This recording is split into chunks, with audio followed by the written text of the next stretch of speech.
The espresso machine's hiss punctuated the evening like an angry cat, steam rising and wispy tendrils that disappeared into the dim lighting of Cafe Milano. I wiped my damp hands on the black apron tied too tightly around my waist. My fourth double shift this week, evident in the dark circles beneath my eyes that no amount of concealer could hide. My reflection in the polished chrome of the machine showed a woman I barely recognized anymore. Hollow-shaped, exhausted, invisible to the world except when someone needed their cup refilled. "Order up, Izzy." Carlos, our perpetually irritated chef, slammed the bell with unnecessary force, making me flinch. I balanced the plates along my arms with practiced precision, the weight familiar after years of carrying other people's needs. The cafe smelled of garlic, butter, and the lingering cologne of businessmen who thought their tips were generous when they barely covered my bus fare home. Rain pattered against the windows, turning Chicago's October evening into a watercolor of street lights and hurried shadows. That's when I first noticed him. He sat alone in the corner booth, the one reserved for special guests, though I hadn't seen Carlos escort anyone there. The stranger's presence seemed to bend the air around him, commanding attention while simultaneously deflecting it. His suit wasn't just expensive. It was different, tailored to his broad shoulders in a way that spoke of European craftsmanship. Even from across the room, I could see his hands, strong, deliberate, adorned only with a single gold signet ring that caught the light when he turned the page of a leather-bound notebook. "Tea's been waiting 15 minutes, hissed Sharon, the senior waitress who never let me forget I was one mistake away from unemployment. Stopped daydreaming." I delivered the plates with apologies and forced smiles before approaching the corner booth, my heart inexplicably racing. As I drew closer, I caught his scent, something woodsy and exclusive, nothing like the department store samples my ex used to douse himself with. "Good evening, sir. Welcome to Cafe Milano." My voice sounded steadier than I felt. "Can I get you something to drink while you look at the menu?" He looked up and my practiced waitress smile froze. His eyes were amber fleck, watchful like a predator's, surrounded by laughter lines that suggested warmth his expression didn't currently offer. Beneath perfectly groomed dark hair that showed the barest traces of silver at the temples, his face could have belonged on a Renaissance painting. All sharp angles and perfect proportions. "Beau," he said, his accent subtle but unmistakably Italian, each syllable deliberate. "Your oldest vintage." I hesitated. "I'm sorry, sir. I'll have to check if Carlos keeps it for special occasions." The stranger didn't smile, but something shifted in his expression. "Tell him it's for Dante." The name rippled through the restaurant, though he'd spoken quietly. I noticed for the first time that Carlos was watching our interaction with unusual intensity from the kitchen doorway. The normally loud dining room had subtly quieted. Conversations continuing, but with a new awareness like prey animals sensing a wolf among them. I nodded and retreated, feeling his eyes follow me across the room. Carlos intercepted me before I reached the bar, his face uncharacteristically pale. "Whatever he wants, Izzy, he gets. Understand. The best table, the best service." He gripped my arm with surprising strength. "And for God's sake, don't stare at him." "Who is he?" I whispered. Carlos's laugh held no humor. "Someone who could buy this entire block and turn it to dust on a whim. Just serve him and keep your head down." I returned with a wine that cost more than my monthly rent, pouring it with hands that trembled slightly despite my best efforts. When our fingers brushed as I handed him the glass, an electric jolt shot through me. His hand was warm, the skin unexpectedly smooth, except for calluses I couldn't identify. "Thank you."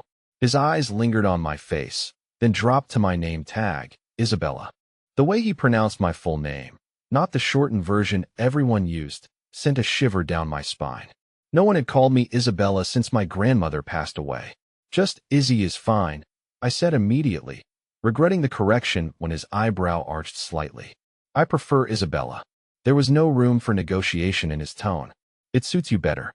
The rest of my shift passed in a strange haze of awareness. No matter what table I served, my attention remained tethered to the corner booth where Dante sat, occasionally speaking in rapid Italian into a sleek black phone, his voice too low to catch actual words. Twice men in dark suits entered, spoke briefly with him, and left without ordering.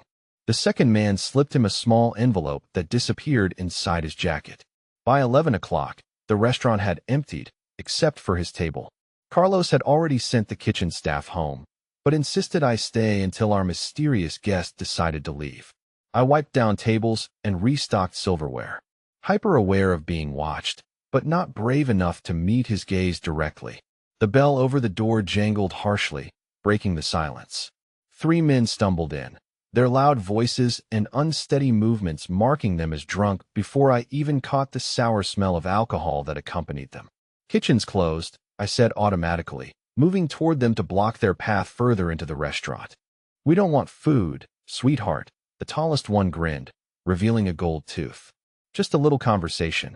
I felt rather than saw Dante shift in his seat. "I'm sorry, sir, but we're closing. You'll need to leave." I kept my voice professional despite the sudden dryness in my mouth. The second man, wearing a leather jacket with 2 mini zippers, stepped closer. "Don't be like that. We just want to sit a while, right, boys?" Carlos emerged from the kitchen, wiping his hands nervously on a towel. "Gentlemen, please. We're closed." "Shut up, old man," snapped Zipper Jacket, his eyes never leaving my face. "We're talking to the pretty lady here." I took an instinctive step backward, bumping into a table. The water glasses I'd just filled wobbled dangerously. The single word cut through the tension. Quiet, but carrying the force of a gunshot. Dante hadn't risen from his seat, hadn't raised his voice, but the command in that one word was unmistakable. For the first time, the drunk men seemed to notice him, their bloodshot eyes widening as they took in his presence. "Mind your own business, fancy suit," said Goldtooth, though with noticeably less confidence. In one fluid motion, Dante stood, revealing his full height and the athletic build his tailored jacket had partially concealed. I won't repeat myself. I should have been relieved to have a defender, but something in his posture, the controlled violence of a cobra preparing to strike, frightened me more than the drunks. This wasn't a man used to being disobeyed. What happened next occurred so quickly, I had trouble processing it. Goldtooth reached inside his jacket. A metallic glint caught the light. My body moved before my mind could catch up. Years of protecting my younger siblings from our mother's violent boyfriends, triggering an instinctive response. I lunged forward, shoving Dante aside just as a deafening crack split the air. Fire erupted in my shoulder. A white-hot poker of pain that stole my breath and sent me stumbling backward. I heard more than felt the impact as my body hit the hardwood floor. The ceiling spinning above me as warm wetness spread across my chest. More gunshots followed, 3 in rapid succession, but they sounded distant underwater, shouting the crash of furniture, running footsteps. Through it all, I remained strangely detached, watching red bloom across my white blouse with academic interest. Then Dante's face appeared above me, his features transformed by a rage so pure it seemed to radiate heat. Gone was the controlled businessman, replaced by something ancient and terrifying. He barked orders in Italian, his hands now stained with my blood, cradling my face with incongruous gentleness. "Isabella," he said, my name a prayer and a curse simultaneously. "Why would you do that, stupid brave girl?" I tried to answer but could only cough, tasting copper. "Don't speak." His thumb brushed my cheekbone. "Help is coming. Stay with me." The last thing I registered before darkness claimed me was the press of his lips against my forehead and his whispered promise. "I will burn this city to the ground if you leave me now." I didn't understand why a stranger would care if I lived or died. I didn't understand the possessive fury in his voice. But as consciousness slipped away, I knew with absolute certainty that I'd made a terrible mistake, not in taking that bullet, but in drawing the attention of a man who looked at me like I was already his. The chaos of sirens and shouting faded, replaced by the steady rhythm of Dante's heartbeat against my cheek as he lifted me into his arms. My last conscious thought was that I'd never felt so fragile and so safe at the same time. A contradiction that would come to define my entire existence from this moment forward. I drifted through fragments of consciousness like scattered puzzle pieces. Bright lights, urgent voices, the antiseptic smell of hospital corridors. Pain ebbed and flowed, sometimes distant, sometimes so sharp it jolted me from the comfortable darkness. Through it all, one constant remained. The sensation of someone holding my hand, a warm anchor in a sea of confusion. When I finally opened my eyes fully, sunlight filtered through Venetian blinds, casting prison bar shadows across unfamiliar walls. This wasn't a hospital room, at least not like any I'd seen before. The space was expansive with high ceilings and what looked like genuine artwork hanging on soft blue walls. Fresh flowers perfumed the air, their vibrant colors almost offensive against the sterile whites and creams of medical equipment. "You're awake." The deep voice startled me. I turned my head, even that small movement sending ripples of pain across my shoulder, to find Dante sitting beside the bed. He'd exchanged his suit for dark jeans and a simple black button-down with rolled sleeves, revealing forearms corded with muscle and adorned with a single elegant watch. Despite the casual clothes, he radiated the same dangerous energy I remembered from the restaurant. "Where am I?" My voice emerged as a rasp, my throat desert dry. He reached for a glass of water on the bedside table, his movements precise and controlled as he held it to my lips. "My home. Private wing." I sipped gratefully, trying to process his words. "Private hospital wing in your house." A ghost of a smile touched his lips. "When you need medical attention as often as my associates do, it becomes a necessary investment." The water caught in my throat as memories flooded back. The gun, the searing pain, the sound of more shots after I fell. "The men who came in," I started, "are no longer a concern." His expression hardened, amber eyes turning to flint. "One is dead. The others will wish they were once they're found." The chill swept through me despite the plush blankets covering my body. The casual way he spoke of violence should have terrified me. Instead, I found myself more disturbed by my lack of horror. "How long have I been here?" 3 days. His jaw tightened. "You lost a significant amount of blood." The bullet missed major arteries, but damaged muscle tissue. "The doctor says you were lucky." Wasn't the word I would have chosen. I attempted to sit up, gasping as pain lanced through my left shoulder. Instantly, his hands were there supporting me with surprising gentleness, arranging pillows behind my back. "You need to rest," he said, his face uncomfortably close to mine. "Recovery will take time." "I need to call work," I said, suddenly panicked. "Carlos will fire me if I don't." Dante's laugh cut me off, a sound both genuine and unsettling. "Carlos will not fire you. The restaurant is closed indefinitely for renovations, which it desperately needed anyway." The casual way he spoke of my workplace closing sent another wave of anxiety through me. My job at Cafe Milano barely covered my bills, but it was all I had. "I can't afford to lose that job," I whispered, hating the weakness in my voice. "I have rent due next week and my sister's tuition payment. Your financial concerns are resolved." He said it simply, as though informing me it might rain later. "Your apartment has been paid through the year. Your sister's education is covered. Your mother's medical bills are settled." I stared at him, unable to process what he was saying. How did he even know about my family? About my mother's chronic health problems that had devoured my savings and driven me into debt? Why would you do that? My voice trembled between gratitude and suspicion. "You don't know me." Something dangerous flickered in his eyes. "You took a bullet meant for me, Isabella. In my world, that creates a debt that can never truly be repaid." I didn't know what I was doing, I admitted. It was instinct, precisely why it matters. He leaned forward, his gaze intensifying. "Anyone can perform calculated heroics when weighing potential rewards. True character reveals itself in split-second decisions. You protected a stranger at risk to yourself." His hand moved to my face, fingertips tracing my cheekbone with a delicacy that belied their strength. "Do you have any idea how rare that is?" I wanted to look away, but found myself trapped in his gaze. Up close, I could see flecks of gold in his irises, the faint scar bisecting his left eyebrow, the day stubble darkening his jaw. He was older than I'd initially thought, late 30s perhaps, with fine lines etched by experiences I couldn't begin to imagine. A discreet knock at the door broke the moment. Dante straightened immediately, his expression closing like shutters. "Enter," he called, voice shifting to something harder.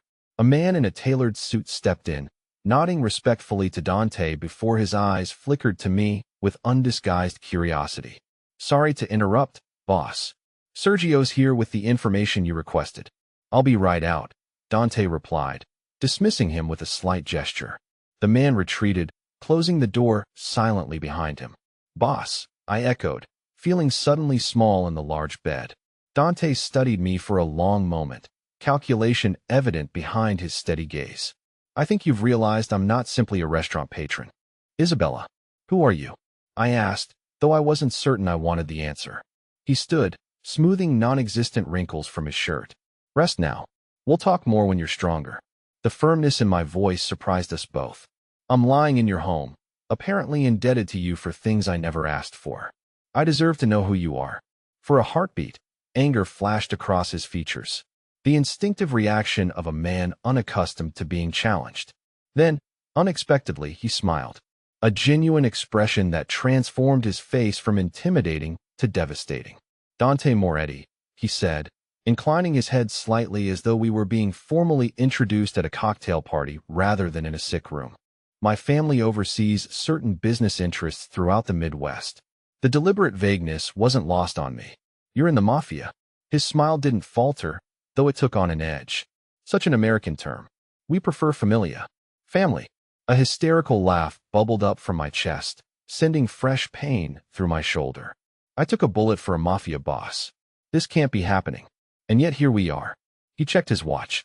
I must attend to some matters. Rico will be outside your door if you need anything. Try to rest. Wait, I called as he reached the door. When can I go home? He paused, his back to me, shoulders tensing almost imperceptibly. When it's safe. From what? He turned, his expression unreadable. The men who came to the restaurant weren't random drunks, Isabella.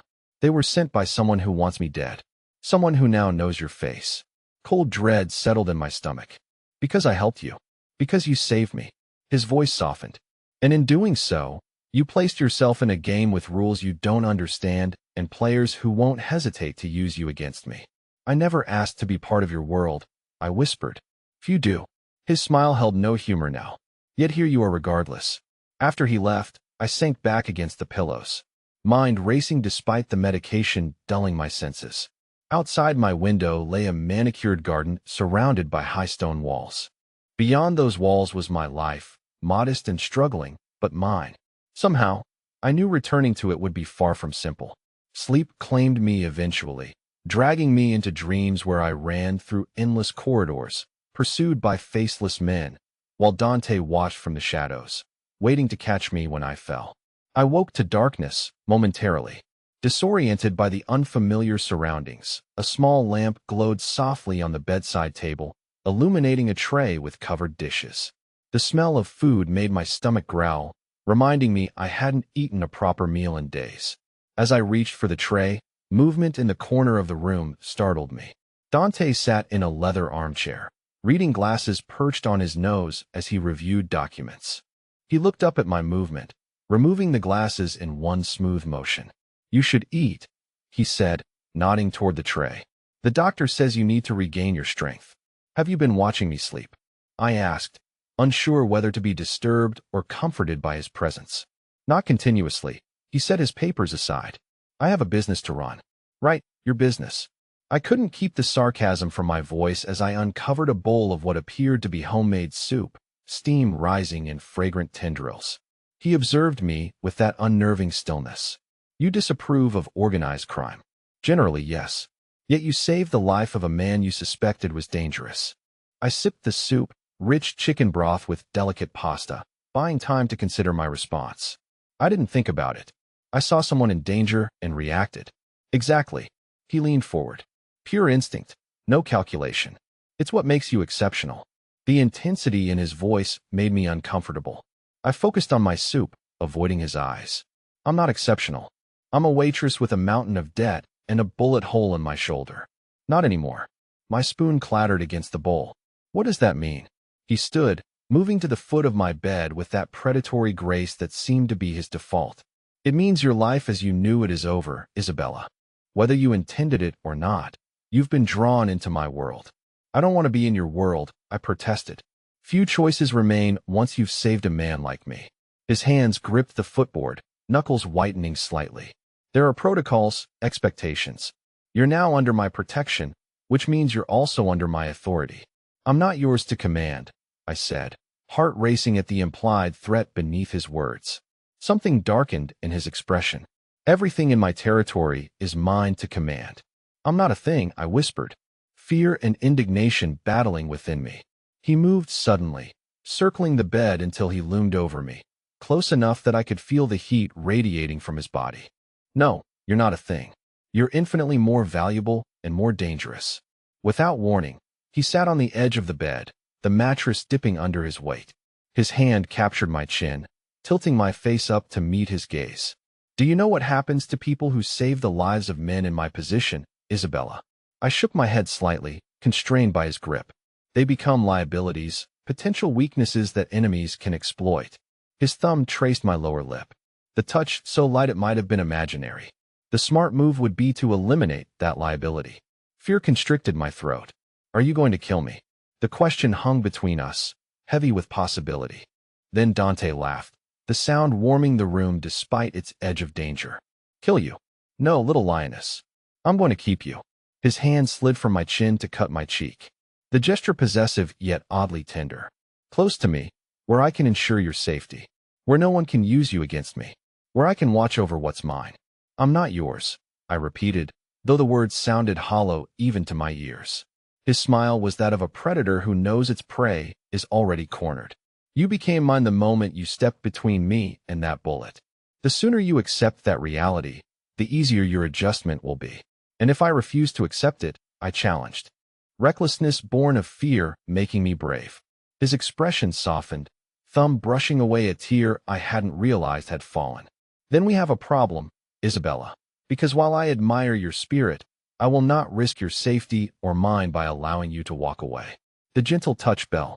I was trapped in a golden cage, held by a man whose tenderness was as terrifying as his cruelty might be. Get some rest, he murmured, rising from the bed. Tomorrow, when you're stronger, we'll discuss your new position. Position? I echoed. He paused at the door, silhouetted against the hallway light. Everyone in my household serves a purpose, Isabella. Even you.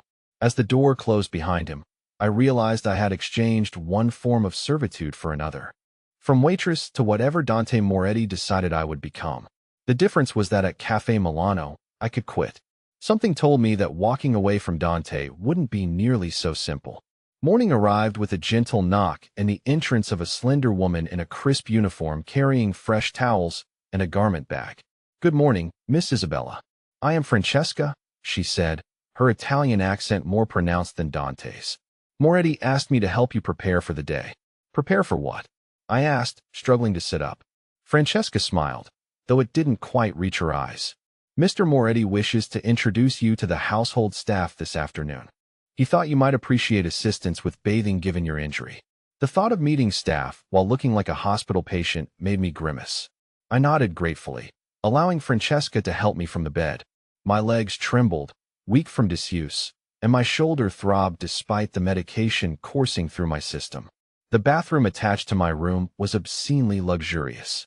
All marble and gold fixtures with a walk-in shower that could have fit my entire apartment bathroom inside it.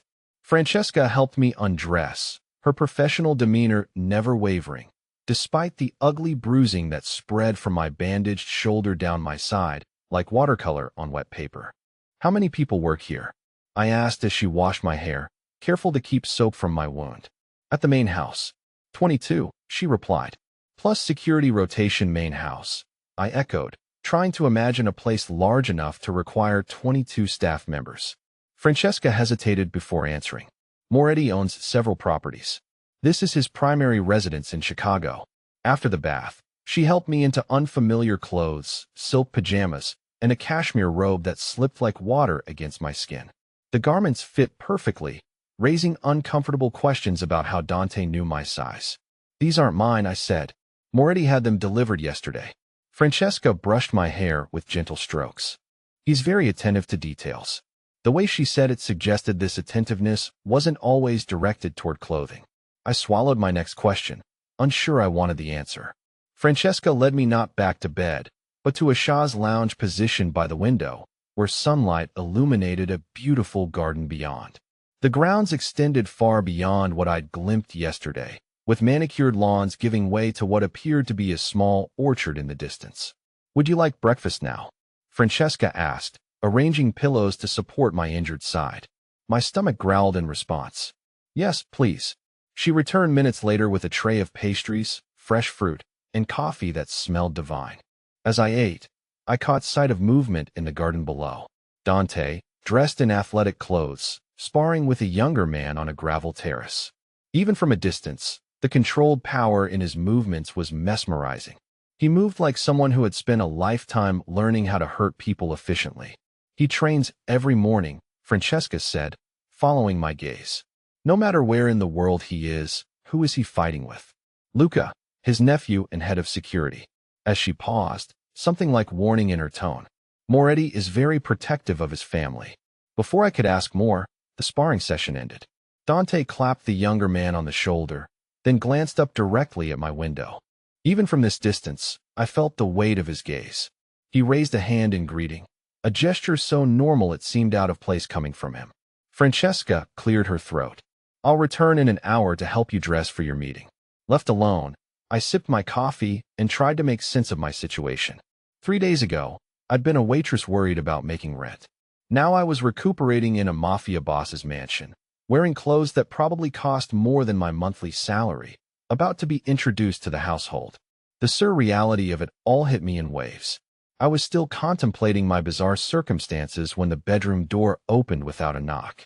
Dante entered, freshly showered, his hair damp and curling slightly at the temples.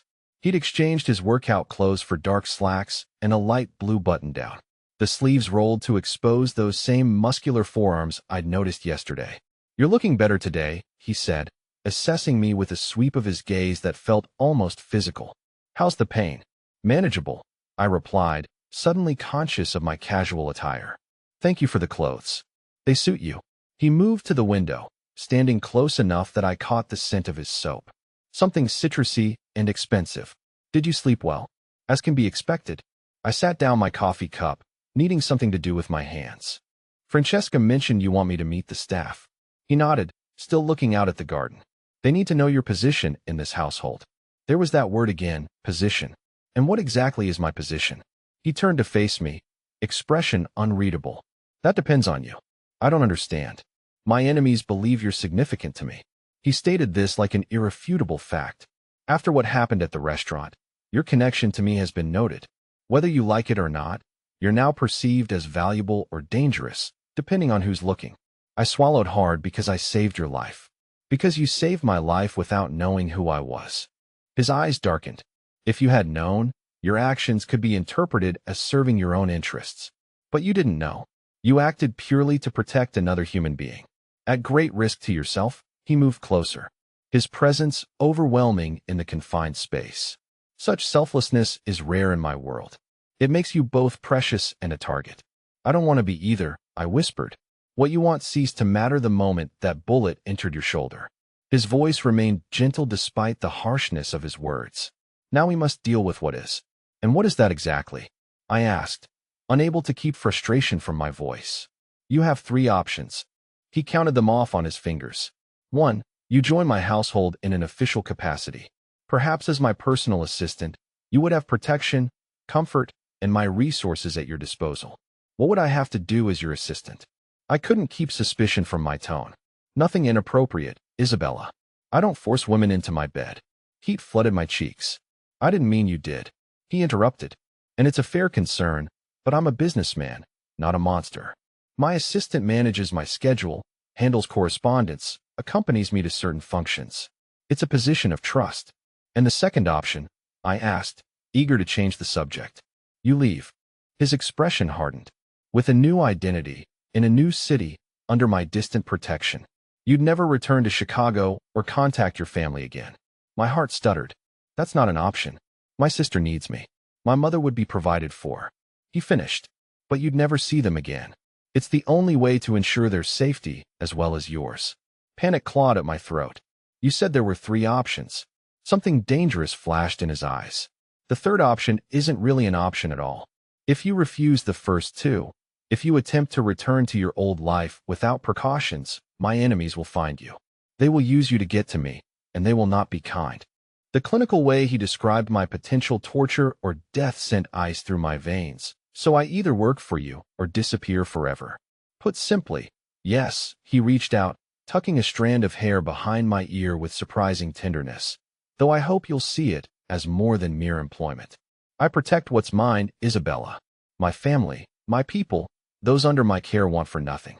Except freedom, I said quietly. His hand lingered near my face. Freedom is an illusion. We're all bound by something. Poverty, obligation, fear. I'm merely offering golden chains instead of iron ones. Before I could respond, another knock sounded at the door. Dante stepped back, calling permission to enter. Francesca appeared, arms laden with clothing. Everything is ready downstairs, Mr. Thank you, Francesca. He turned back to me. I'll leave you to dress. Join me in the study when you're ready. Francesca will show you the way. After he left, Francesca laid out the clothes on my bed. A simple but elegant navy blue dress, soft leather flats, and delicate underwear that still had price tags attached, all in my exact size. He had these delivered from Neiman Marcus yesterday, she explained, helping me out of the robe. Moretti said you would prefer something comfortable but appropriate. The fact that he'd thought about what I might prefer was oddly touching despite the circumstances. Francesca helped me dress, careful of my injured shoulder, then guided me through a maze of hallways that confirmed the enormous scale of the house. We passed artwork that belonged in museums, antique furniture that whispered of old money, and security cameras disguised as architectural elements. The two guards we encountered nodded respectfully as we passed, their eyes cataloging me with professional assessment. Francesca stopped before a heavy wooden door, knocked once, then opened it without waiting for a response. Miss Isabella, sir. The study was a testament to masculine luxury, leather furniture, dark wood paneling, and walls lined with books that appeared well-read rather than decorative.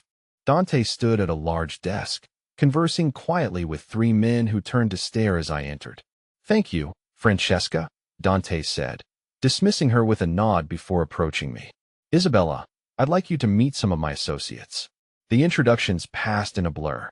Luca, the nephew I'd seen sparring earlier, Giuseppe, an older man whose silver hair and expensive suit exuded authority, and Marcus, whose American accent stood out among the Italian voices. All three men examined me with barely concealed curiosity. Gentlemen, Dante said once the formalities concluded, Isabella will be joining my household as my personal assistant. She is to be afforded every courtesy and protection. Is that understood? The men murmured agreement, though I caught the significant look that passed between Giuseppe and Marcus.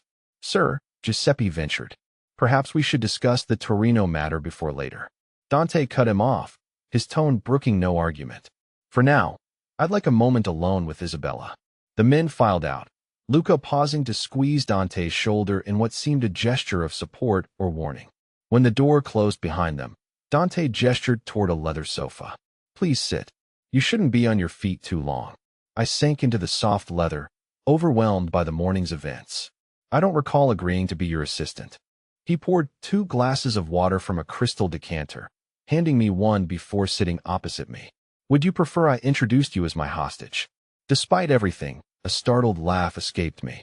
Is that humor, Mr. Dante? He corrected, a smile softening his features. And yes, contrary to popular belief, men in my position occasionally appreciate irony.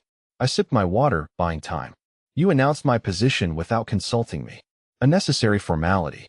He leaned forward, elbows on knees. My organization operates on clear hierarchies. Ambiguity creates vulnerability. By establishing your role, I've placed you under my direct protection, which means anyone who harms you answers to me personally. The implication hung between us, and if I still want to leave, then say so, and arrangements will be made.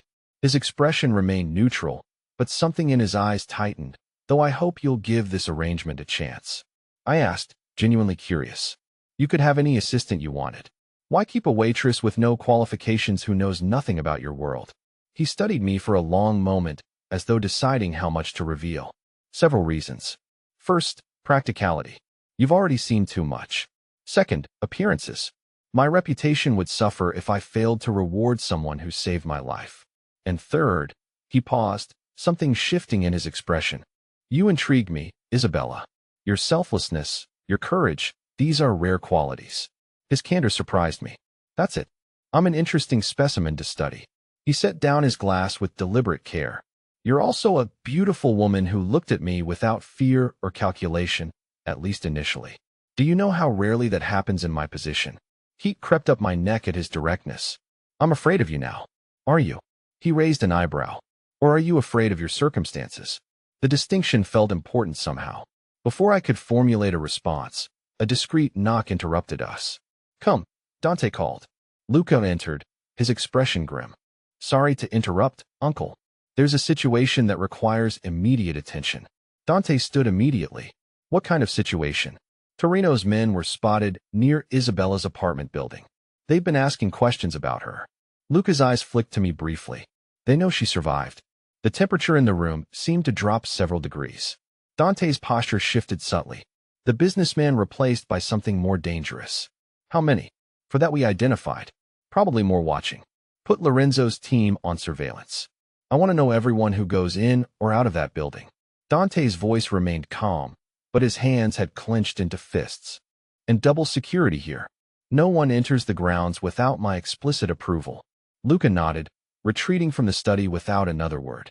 Dante remained motionless for several seconds, staring at the closed door with an expression that sent chills down my spine. Who's Torino? I asked, breaking the heavy silence. He turned slowly, his face a careful mask once more. Someone who wants what I have, and that includes me now. The thought made my stomach turn. That includes you.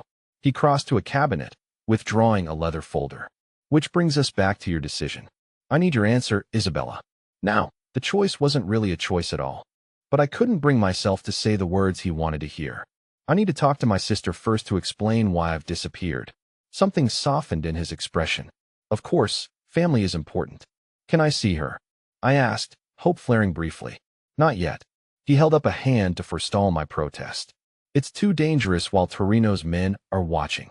But you can call her from a secure line with certain precautions. It was less than I wanted, but more than I expected. He nodded, opening the folder to reveal what appeared to be a contract. Then you agreed to stay, at least temporarily. The document before me was written in legal language too complex to quickly understand, but the title was clear. Private Employment Agreement.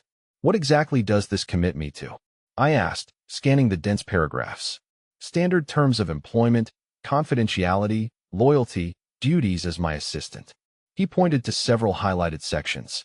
Generous compensation, healthcare, security provisions, nothing inappropriate or illegal required of you. And if I want to leave eventually, there's a termination clause. His finger traced down to the final page. 3 months notice, relocation assistance, lifetime security consultation, all quite civilized. I looked up from the contract to find him watching me intently, his eyes revealing nothing of his thoughts. Why are you being so reasonable about this? You could just force me to stay. I could, he acknowledged. But willing loyalty is far more valuable than coerced submission. I want you to choose this, Isabella. The pen he offered felt heavier than it should. My hand trembled slightly as I reached for it, my mind racing through limited options. Stay and become entangled in a world of violence and power, or flee and abandon everything and everyone I loved. If I sign this, I said slowly, I want regular contact with my family and protection for them, too. He didn't hesitate.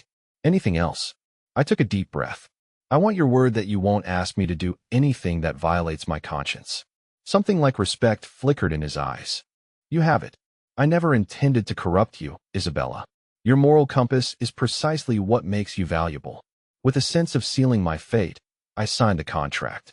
Dante took the pen from my fingers, his hand lingering against mine for a moment too long to be accidental.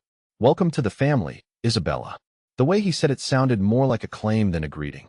As he signed beside my name, I couldn't shake the feeling that I'd just traded one prison for another. Only this one had gilded bars and a jailer whose intentions remained dangerously unclear. 2 weeks passed in a strange limbo of recovery and adjustment. My shoulder healed gradually, pain fading to a dull ache that flared only with sudden movements. Francesca helped me exercise the damaged muscles each morning, following the regimen prescribed by Dante's private doctor, who visited every 3rd day. My new role as personal assistant remained largely theoretical while I recovered. Though Dante began including me in certain aspects of his legitimate business, I learned that beneath the criminal enterprise lay a vast network of legal companies, real estate holdings, import-export businesses, technology investments, and hospitality ventures that spanned several continents.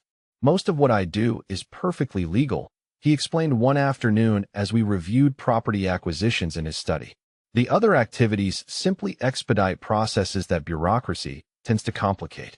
I had carefully avoided asking direct questions about those other activities, maintaining a deliberate ignorance that Dante seemed to respect. He never discussed violence in my presence, though I occasionally caught fragments of conversations that fell silent when I entered rooms. My promised phone call to my sister happened my third day in the mansion under Dante's watchful eye. I fabricated a story about a job opportunity with a private client, technically true, if misleading, and promised to visit soon. The relief in Emma's voice had brought tears to my eyes, especially when she mentioned that someone had anonymously paid off our mother's medical bills. "It's like a miracle, Izzy," she'd said, excitement bubbling through the phone line.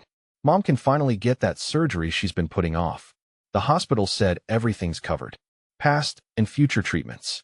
I'd glanced at Dante, who pretended absorption in his laptop screen while obviously listening to every word. The knowledge that he could grant such life-changing assistance with a single command was both comforting and terrifying. That evening marked my first dinner with Dante outside my room.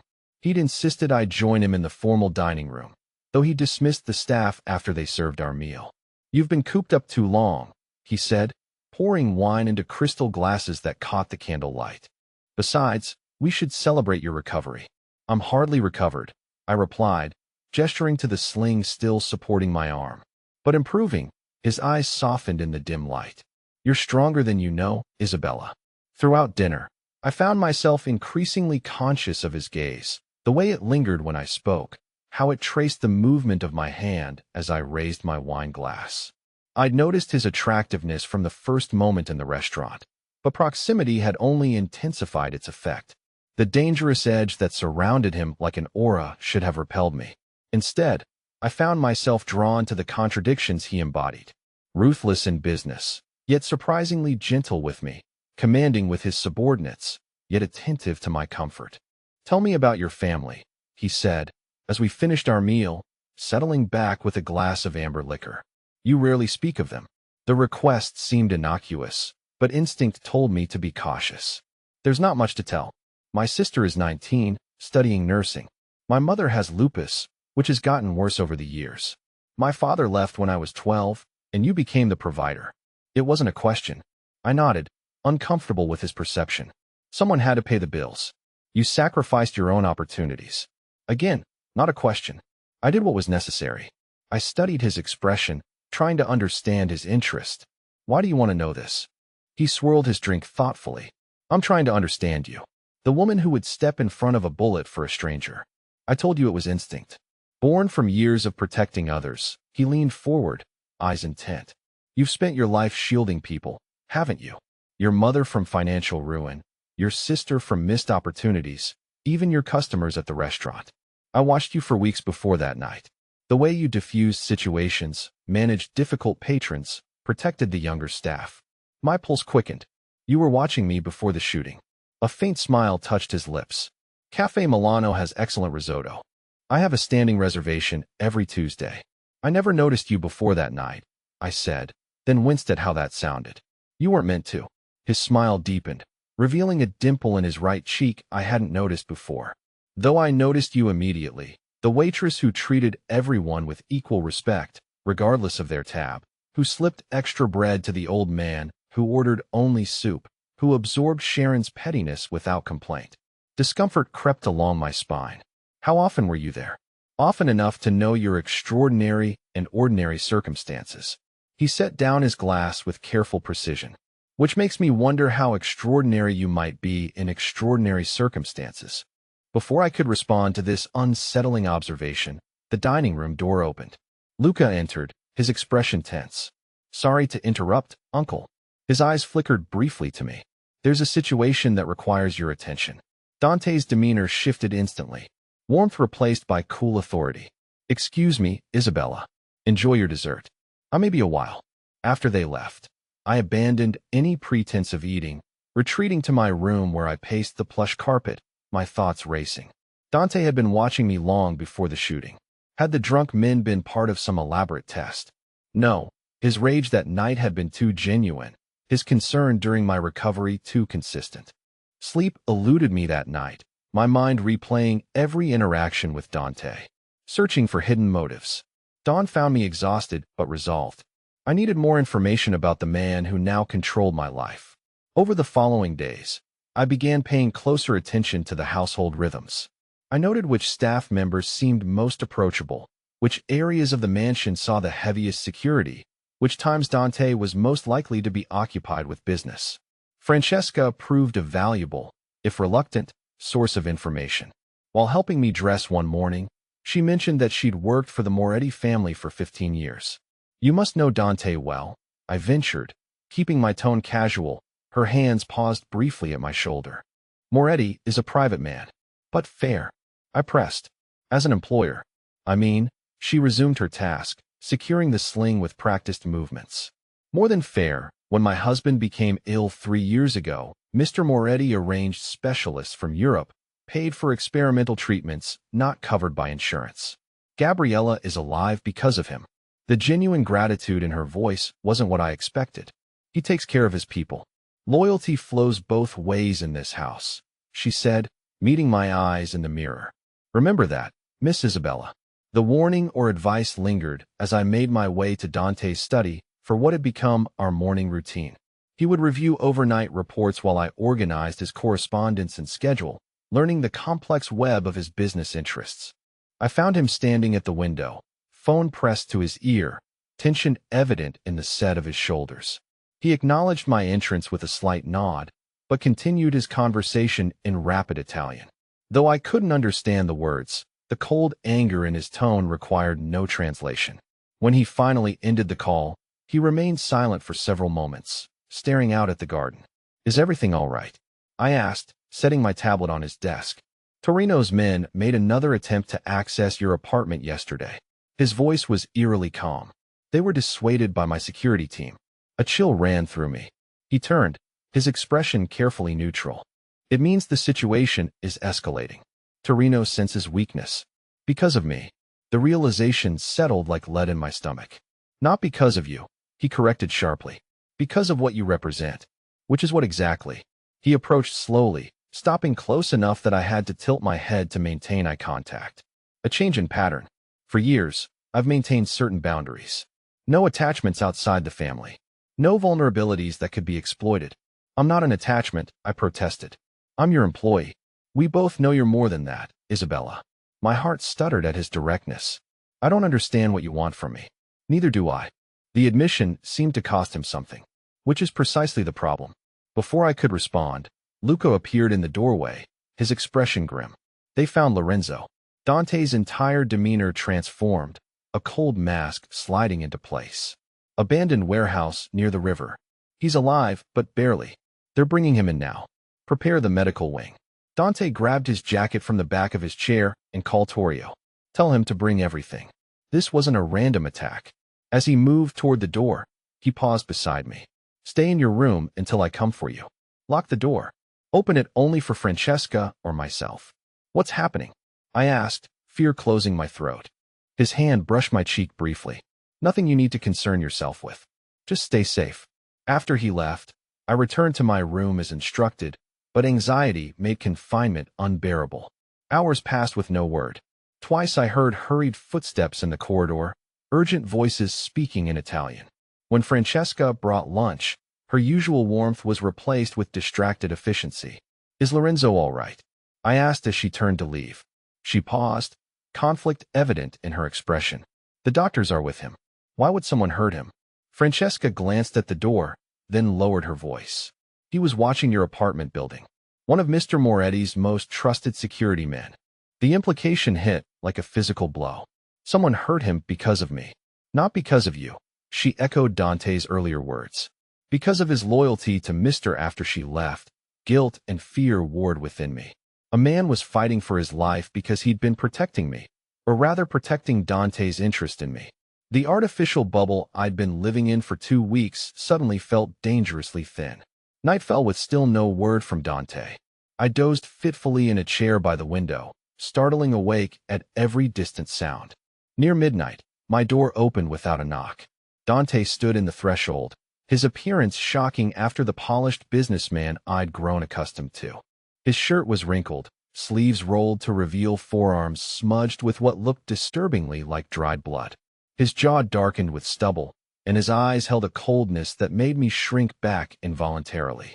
"You should be sleeping," he said, his voice rough with exhaustion. "Is Lorenzo alive?" I asked, rising from the chair. Something shifted in his expression. "Yes, he'll recover eventually." Relief flooded me, followed immediately by fresh fear at the implications of eventually. What happened to him? Dante closed the door, moving to pour himself a drink from the crystal decanter kept on my sideboard. "Nothing you need to know about." "I think I do need to know," I insisted. Courage born of fatigue and frustration. "If people are being tortured because of me, he interrupted sharply.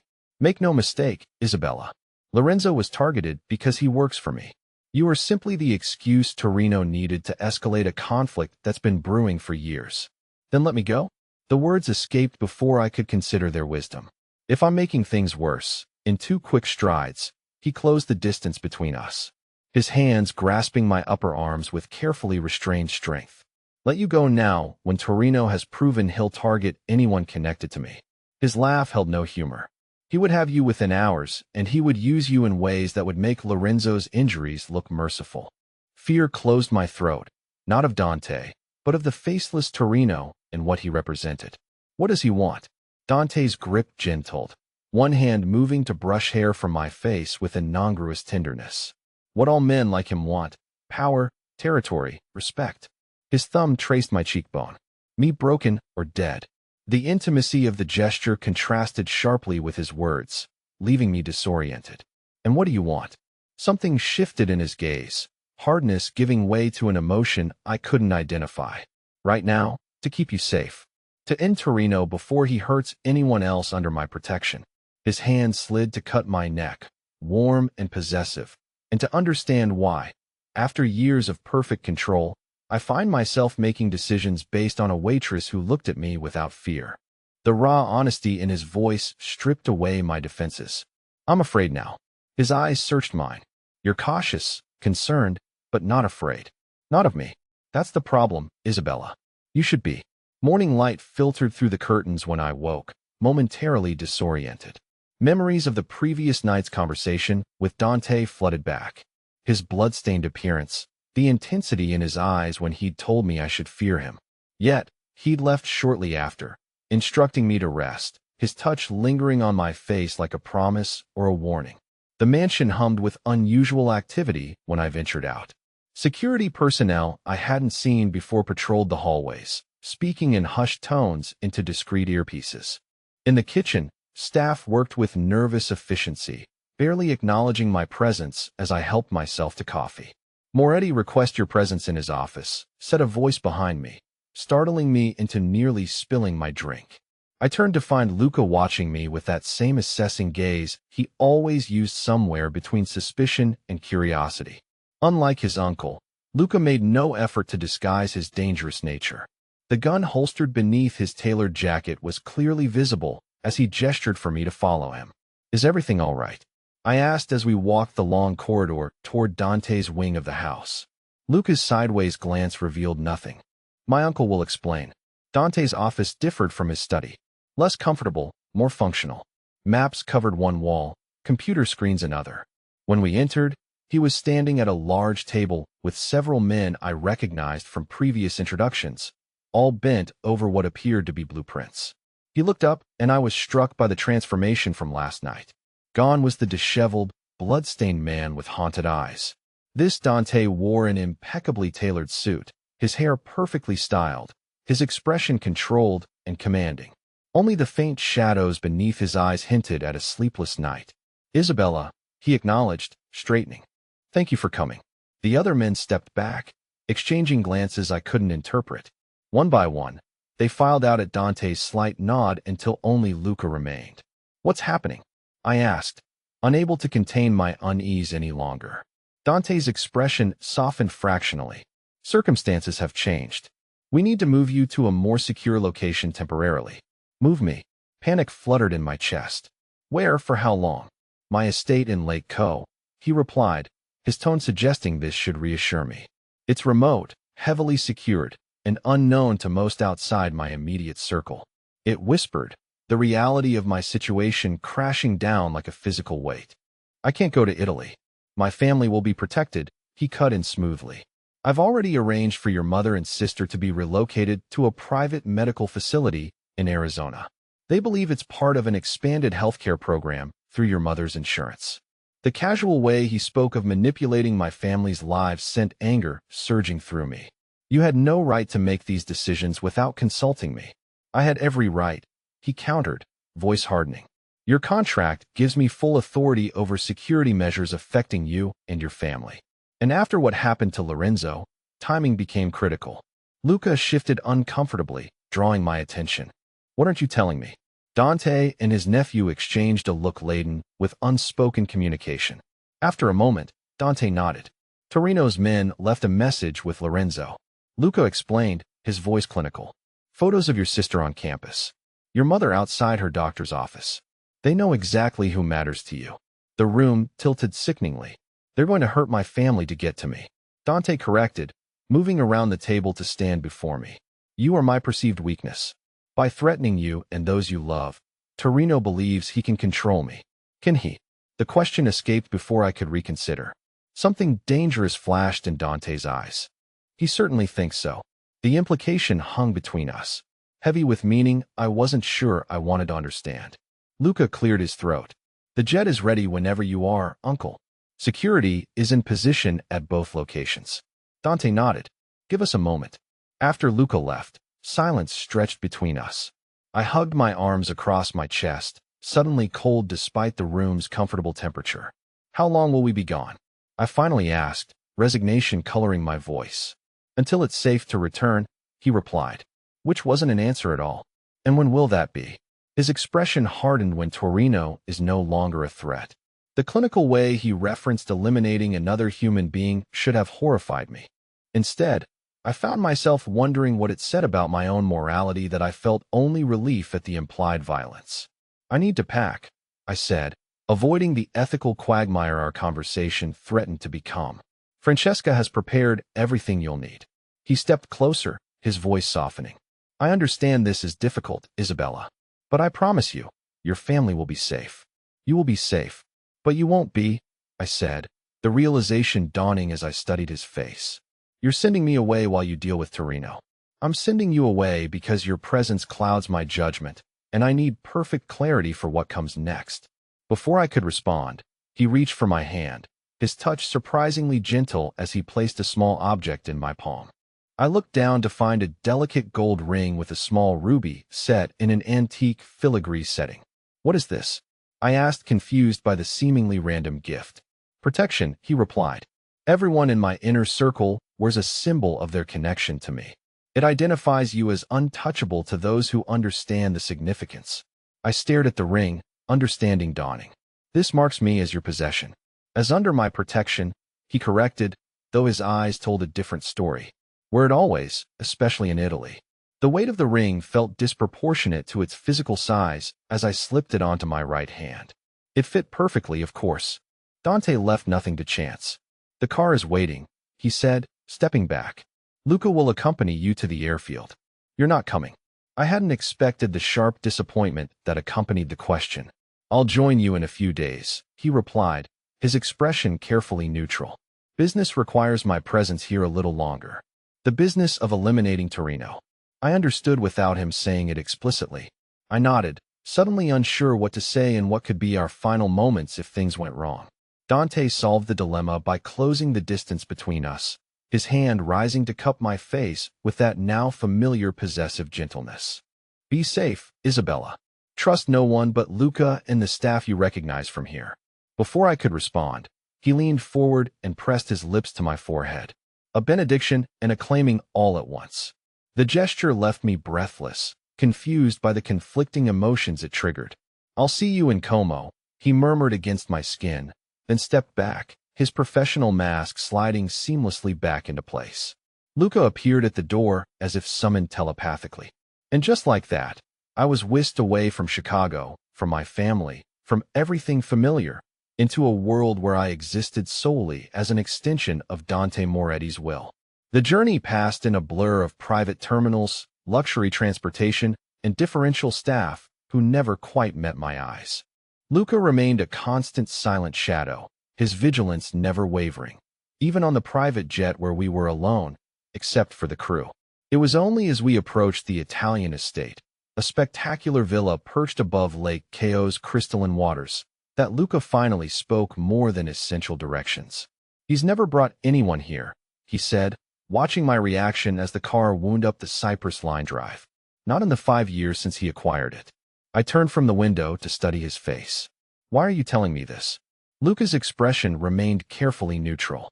"Because you should understand the position you occupy in his life, for better or worse." "Which do you think it is?" I asked, genuinely curious about his assessment. A ghost of a smile touched his lips, so reminiscent of his uncle that it startled me. "That depends entirely on what happens next." The villa proved even more spectacular inside than out. A seamless blend of historic architecture and modern luxury. A small staff greeted us, all speaking English for my benefit, all wearing small indicators of their allegiance to Dante. Pins, rings, or pendants similar to but distinct from mine. Francesca appeared from within, her familiar face a welcome sight amidst so much strange. "Miss Isabella, welcome. I'll show you to your rooms." The suite prepared for me overlooked the lake with a private terrace and sumptuous furnishings that somehow perfectly matched my taste, despite never having discussed such preferences. My clothes, a mix of familiar items from my apartment and new pieces in the same style, had been unpacked and arranged in a walk-in closet larger than my entire bedroom in Chicago. "There's a phone on the nightstand," Francesca explained as she showed me around. "It connects only to the house and to Mr. Moretti's secure line. For your safety, please don't try to use any other communication devices while you're here." The gentle reminder of my gilded cage didn't escape me. "How long has Dante owned this place?" 5 years, she replied, confirming Luca's earlier comment. "He comes here when he needs solitude. Very few people know of its existence. Yet he sent me here." I amused, more to myself than to her. Francesca's expression softened with something like sympathy. "Mr. Moretti protects what he values, Miss Isabella, sometimes at great personal cost." The days passed in strange isolation. The estate grounds were extensive but thoroughly secured, allowing me limited freedom to explore gardens and shoreline paths under the watchful eyes of security personnel who materialized whenever I ventured outdoors. Books, films, and art supplies appeared in my rooms.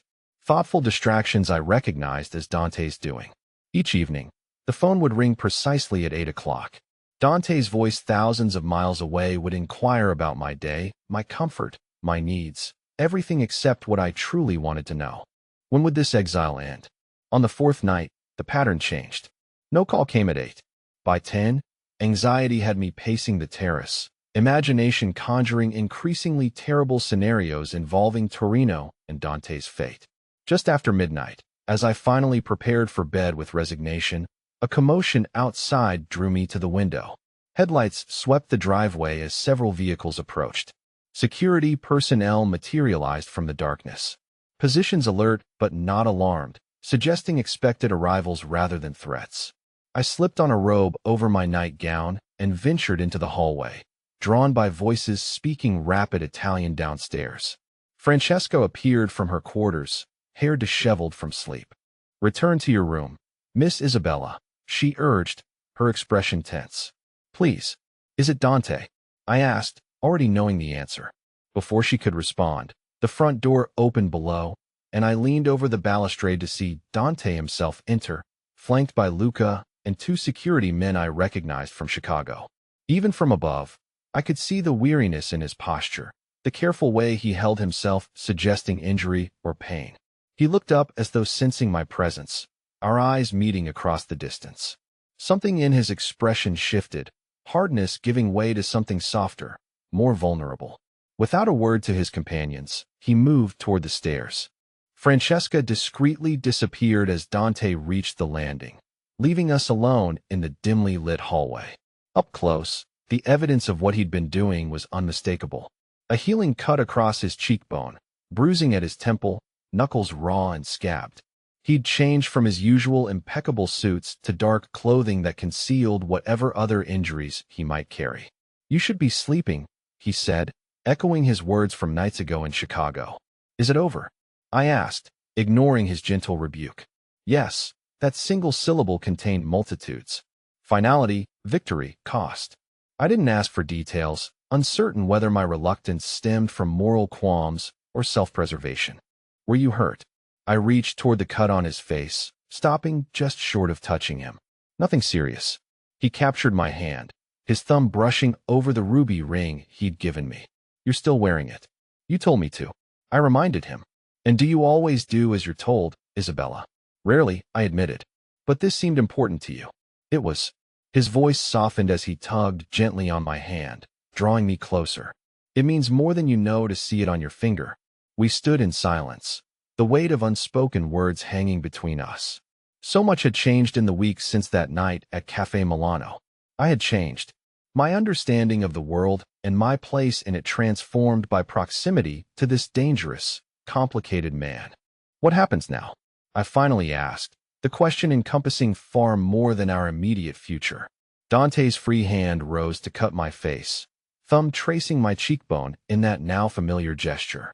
"Now we have choices, Isabella. Real ones, not forced by circumstance or threat."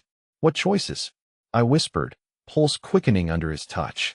"You can return to Chicago to a life not unlike your old one, but with my protection, ensuring your comfort and safety from a distance." His eyes held mine, searching. "Or you can stay with me, not as my employee or my ward, but as something more." The offer hung between us, tempting and terrifying in equal measure. "And if I choose to go back, then I'll respect your decision." The words clearly cost him, belied by the tightening of his fingers against mine. "Though I would hope you might permit me to visit occasionally." "And if I stay?"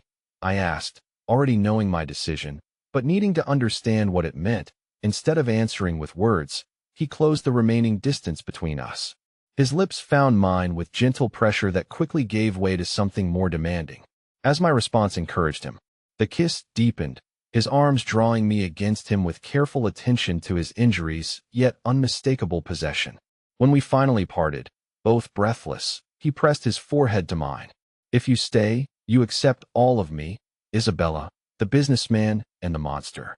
I won't pretend to be something I'm not." "I don't want pretense," I whispered, fingers tracing the line of his jaw. "I want truth between us, even when it's difficult." His smile transformed his face, years falling away as relief, and something dangerously close to joy replaced the guarded control I'd grown accustomed to. "Then stay. Choose me, knowing exactly who and what I am." In that moment, standing in the hushed hallway of a villa overlooking moonlit waters, I made my choice, not from fear or obligation, but from the recognition of something rare and precious forming between us, a connection forged in violence and danger, yet evolving into something that might, with care and honesty, become love. "I choose you," I said simply. "All of you." His arms tightened around me, the embrace of a man who had faced death and returned victorious to claim what he considered his, as his lips found mine once more. I understood that in saving Dante Moretti that night in the restaurant, I had not lost my freedom. I had found a different kind, one where protection and possession, danger and devotion, existed in perfect, complicated balance. The bullet that had brought us together had changed everything, marking the end of one life and the beginning of another. Not as victim and savior, nor captor and captive, but as equals joined by choice and circumstance. A waitress and a mafia boss finding in each other the missing pieces neither knew they sought until fate intervened with gunpowder and steel. Morning came with golden lights spilling across the marble floors of our Lake Como sanctuary. I woke to find Dante already gone from the bed we now shared, though his warmth lingered on the silk sheets. 3 weeks had passed since my choice in the hallway, 3 weeks of discovering what it meant to be claimed by a man like Dante Moretti. The villa had become our private world, suspended between the crystalline lake and endless sky. I found him on the terrace, coffee cup in hand, studying reports that arrived by secure courier each dawn. Business never stopped, even in paradise. His hair caught the morning light as he looked up at my approach, eyes softening in that way reserved only for me. "Good morning, Beautiful. He pulled me against his side, fingers tracing the silk of my nightgown. How did you sleep? Like the dead, I admitted, settling into the warmth of his embrace. The nightmares had finally stopped. No more faceless men pursuing me through endless corridors. No more guilt about Lorenzo's injuries or fear about my family's safety. Here, in this bubble of luxury and protection, I could almost forget the violence that had brought us together. Almost. The peaceful illusion shattered 3 days later when Luca arrived unannounced, his expression grim as he handed Dante a thick envelope.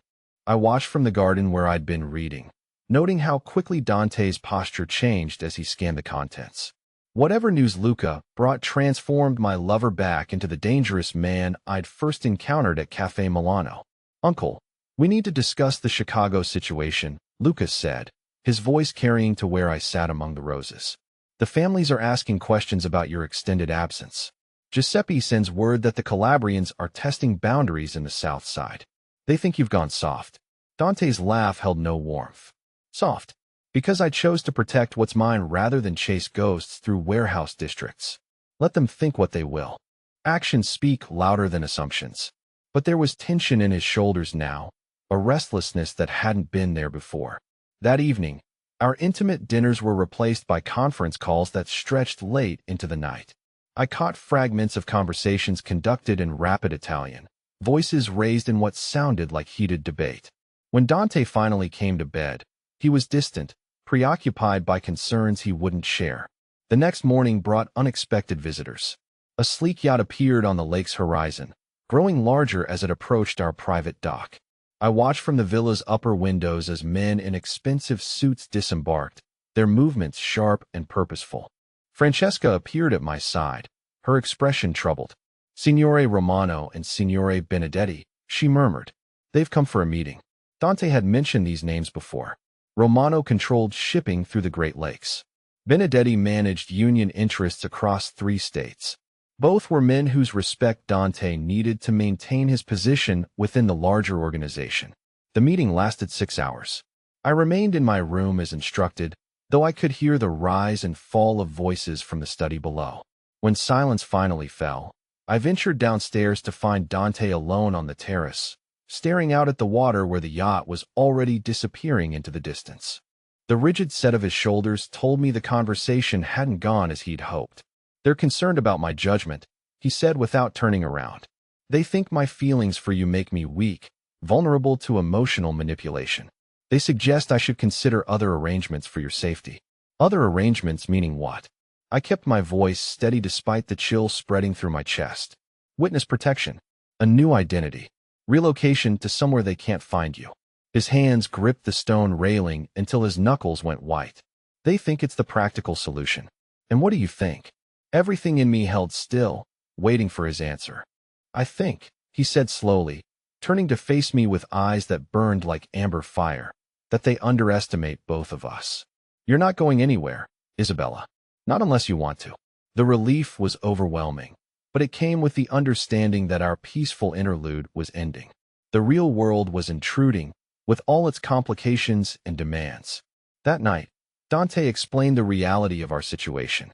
His extended absence from Chicago had created opportunities for rivals and raised questions among his allies. The Torino threat was eliminated, but new challenges were emerging. "We need to return," he said, fingers threading through my hair as we lay in the darkness. "I have responsibilities I can't delegate indefinitely, and I need to show them that you're an asset, not a liability."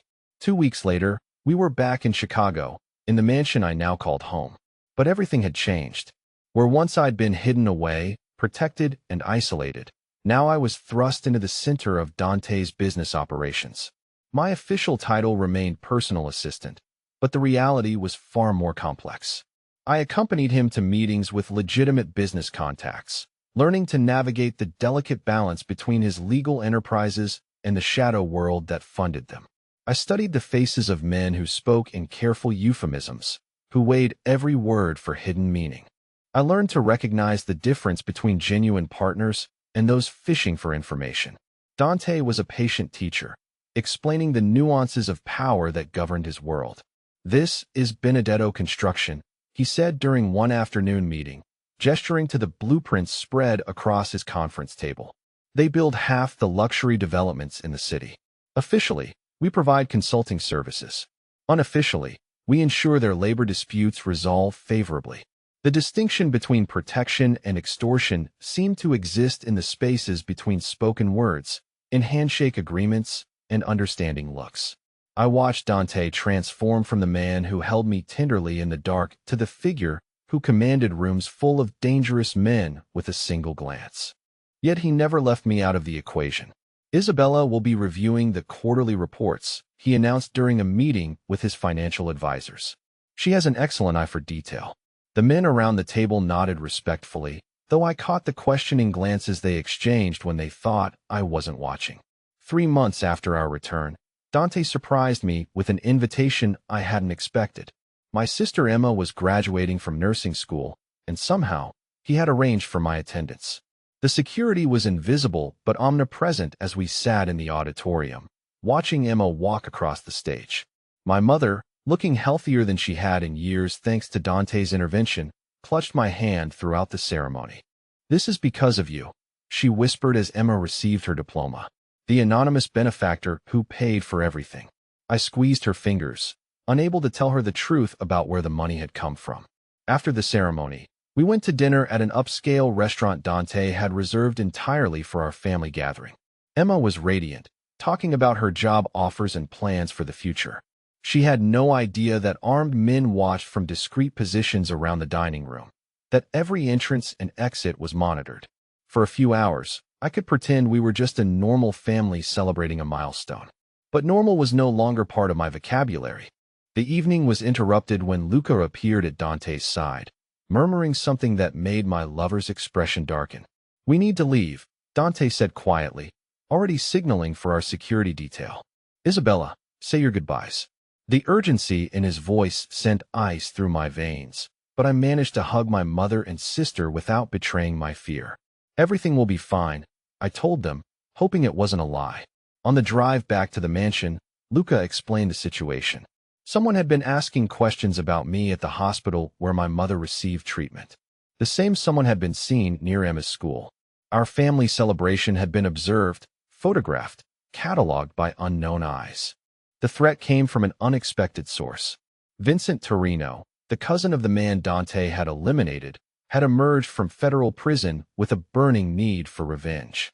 Unlike his impulsive predecessor, this Torino was methodical, patient, willing to study his enemies before striking. "He knows about your family now," Luca reported during our emergency meeting. The graduation gave him everything he needed. Photos, addresses, routines. "He's building a case against you, uncle. Looking for patterns and weaknesses." Dante's response was swift and decisive. My mother and Emma were moved to a secure facility under the guise of a specialized medical program. Their new identities would protect them while Dante dealt with the renewed threat. But this time, I wasn't willing to be hidden away while others fought battles on my behalf. "I want to help," I told Dante as we reviewed intelligence reports in his study. "I'm tired of being the weakness people exploit against you. Let me be a strength instead." His amber eyes studied my face with careful intensity. "What exactly are you proposing?" "I've been thinking about it for weeks. I know your business operations, your people, your methods. I understand the legitimate side better than most of your associates. Use that. Let me be the face of your legal enterprises while you handle the other matters. It would give you mobility and deniability while keeping me in a position where I'm protected but useful." For a long moment, he said nothing, weighing the risks and benefits of my proposal. Then he smiled, the expression transforming his face from calculating to predatory. "You never cease to amaze me, Isabella." "Very well. We'll try it your way." The plan worked better than either of us expected. While Dante and his security team focused on locating Torino's operation, I took over the daily management of 3 legitimate businesses. Benedetto Construction, Meridian Imports, and Palazzo Hospitality became my domain. I learned to read profit and loss statements, to navigate union negotiations, to smile at city officials while ensuring proper permits were expedited. The work was challenging, intellectually stimulating in ways waitressing had never been. More importantly, it freed Dante to be the predator his enemies feared rather than the protector constantly worried about my safety. We developed a rhythm, a dangerous dance where I played the respectable businesswoman by day while he hunted in the shadows by night. Our relationship deepened beyond the initial passion and protectiveness. We became partners in the truest sense, each understanding the other's strengths and limitations. But the past has a way of intruding on even the most carefully constructed presents. The disruption came in the form of a woman named Sofia Vasquez, though she bore no relation to our faithful Francesca. This Sofia was elegant, sophisticated, and according to Luca's intelligence report, had been Dante's lover for 2 years before my arrival. She returned to Chicago ostensibly to settle estate matters after her father's death, but her real agenda became clear when she appeared at a charity fundraiser I was attending on behalf of Palazzo Hospitality. I knew who she was the moment our eyes met across the crowded ballroom. There was a familiarity in the way she surveyed the room, a confidence that spoke of intimate knowledge of Dante's world. She was beautiful in the way women become when they understand their power, with dark hair swept into a sophisticated chignon and diamonds that caught the light at her throat. When she approached my table, her smile was polite but predatory. "You must be Isabella," she said, her slight accent adding elegance to her words.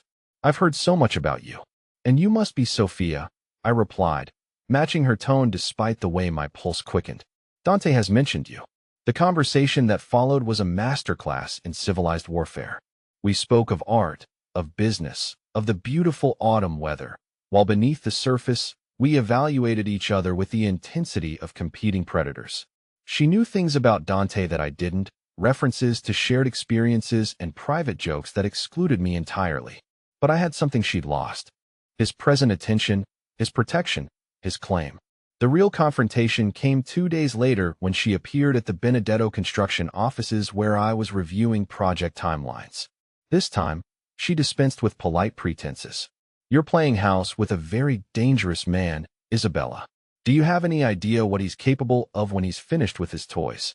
I set down my pen carefully, meeting her gaze without flinching.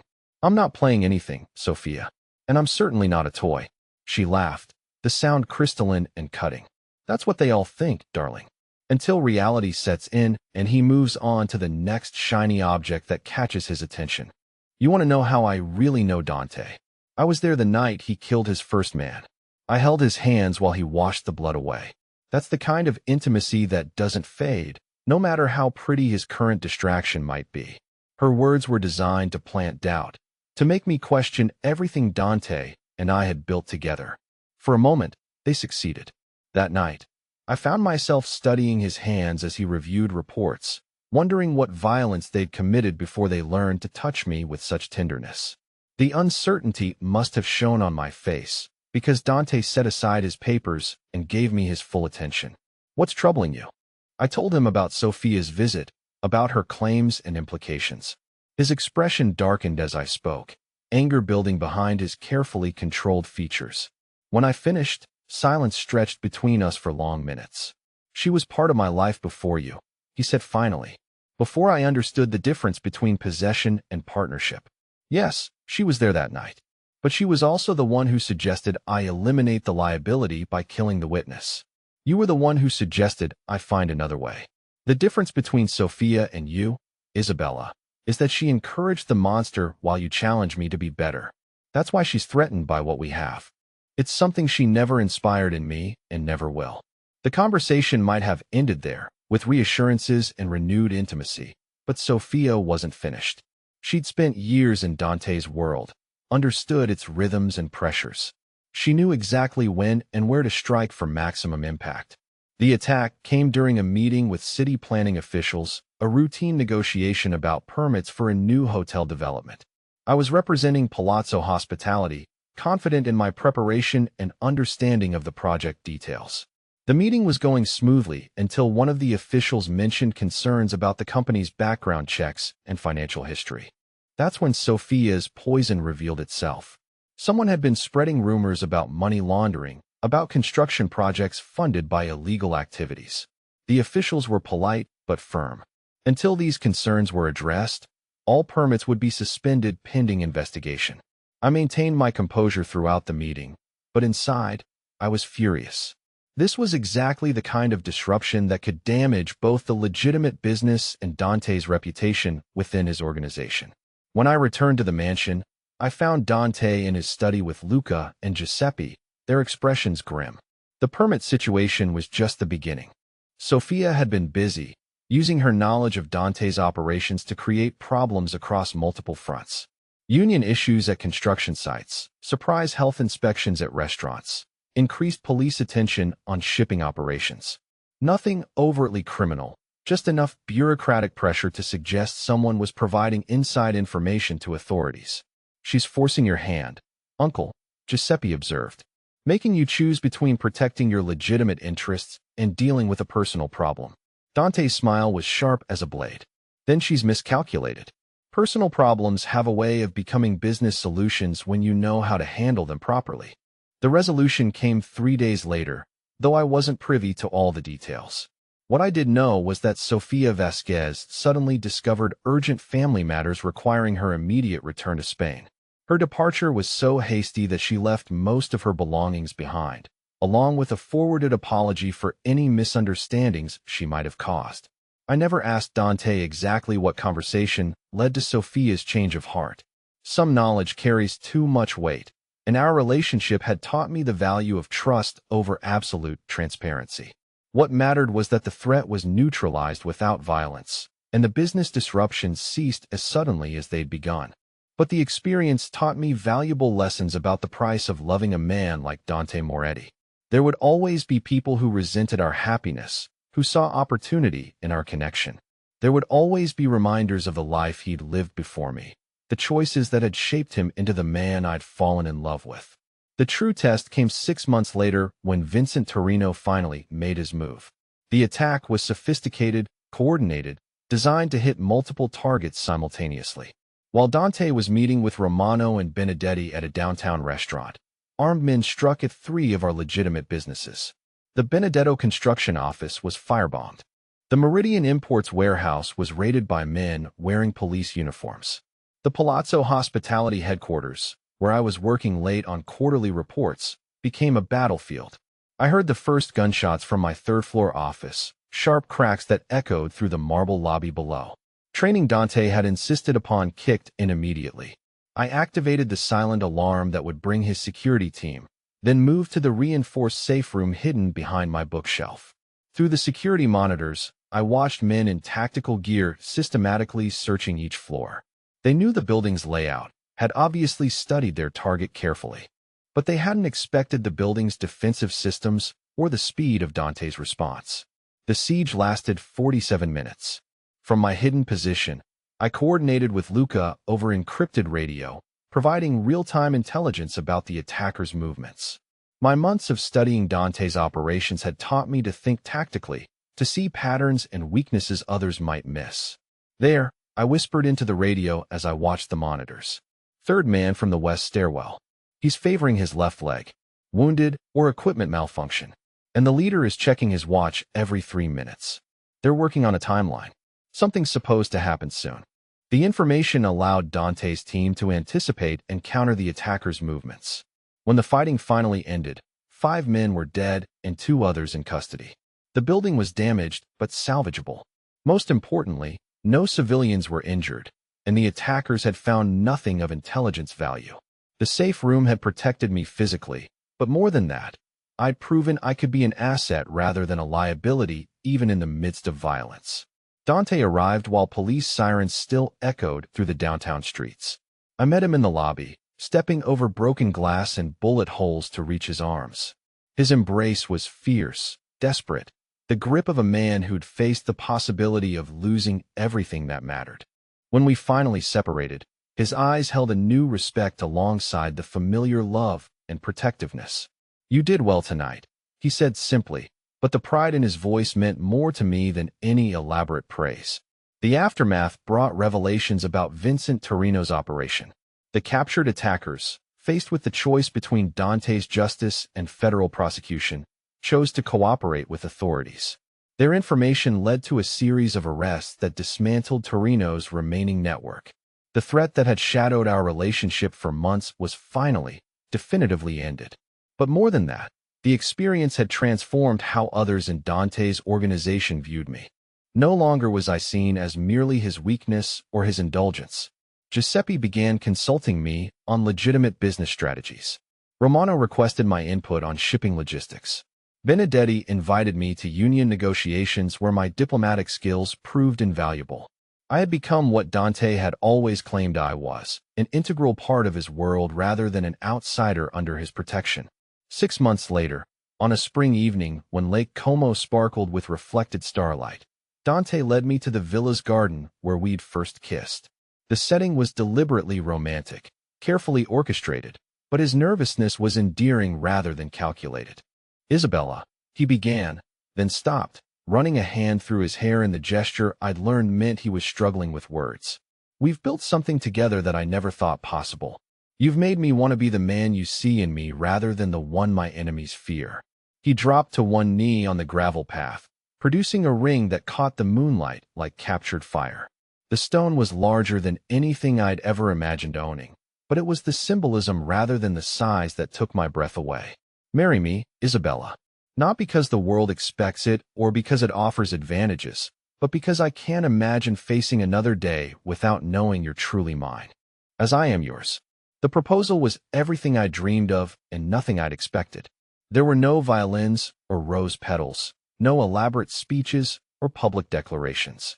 Just a dangerous man made vulnerable by love, offering his heart with the same intensity he'd once offered his protection. "Yes," I whispered, then louder as he slipped the ring onto my finger. "Yes, Dante. Always yes." The engagement celebration 3 days later was a carefully orchestrated display of power and legitimacy. Representatives from families across the Midwest attended, along with politicians, business leaders, and others who operated in the spaces between legal and illegal enterprise.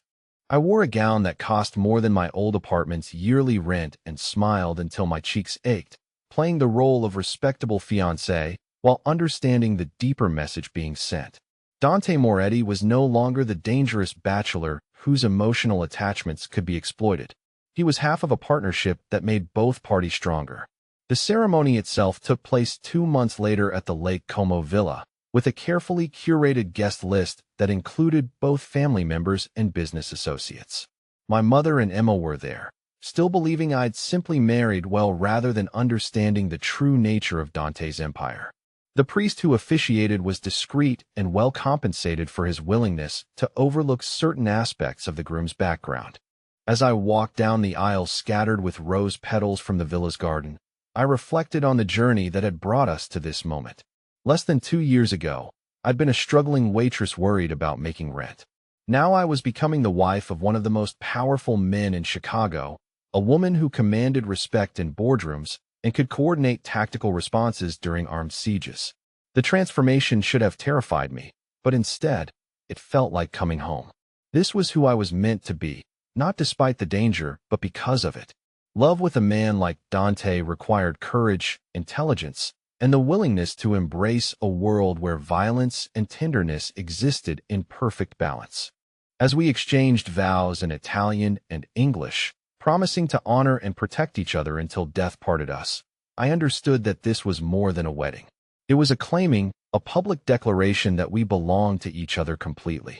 The kiss that sealed our union tasted of promise and possession, of future mornings in each other's arms and battles fought side by side. When we finally separated, Dante's smile held all the warmth the sun had ever known, and I knew that whatever challenges lay ahead, we would face them together. The reception lasted until dawn, with toasts and dancing and the kind of carefully controlled celebration that marked significant transitions in our world. But the moment that mattered most came near midnight, when Dante pulled me onto the terrace for a private moment away from our guests. "Mrs. Moretti," he murmured against my ear, and the title sent shivers of pleasure and power down my spine. "How does it feel to be the wife of a monster?" "Like being the other half of something magnificent," I replied, pulling back to meet his eyes. "Like being exactly where I was always meant to be." And as we stood together under stars reflected on dark water, I knew that the bullet that had brought us together had indeed changed everything, creating not just love, but a partnership that would reshape both our worlds for all the days to come.